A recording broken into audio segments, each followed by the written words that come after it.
হযরত ইব্রাহিম আলাইহিস সালাম স্বপ্নের মধ্যে দেখছেন ইন্নী আরা ফিল মানামি আন্নী আযবাহুকা।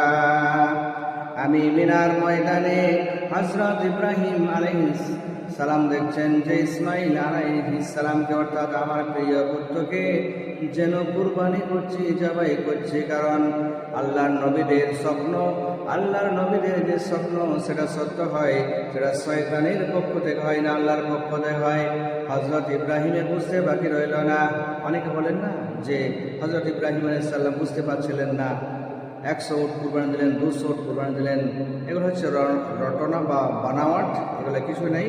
কারণ কোরআনের ভাষায় পরিষ্কার তিনি দেখছেন যে হযরত ইসমাইলকে জবাই করছেন, এখানে সন্দেহের কোনো অবকাশ নেই। সরাসরি তাকে দেখানো হয়েছিল যে হযরত ইসমাইলকে কুরবানি করো।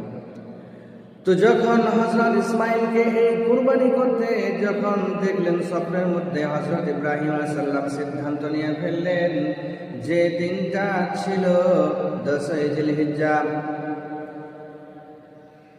তো যখন সিদ্ধান্ত নিলেন, সিদ্ধান্ত নেওয়ার পরে বাড়িতে হাজেরাকে বলল, হাজেরা রে, হযরত ইসমাইল আমার পুত্র, প্রিয় পুত্র, আমার কলিজার টুকরাটাকে একটু সাজিয়ে গুছিয়ে দাও, আমরা একটা প্রোগ্রামে যাব, সেই প্রোগ্রাম থেকে আমরা ফিরে আসব,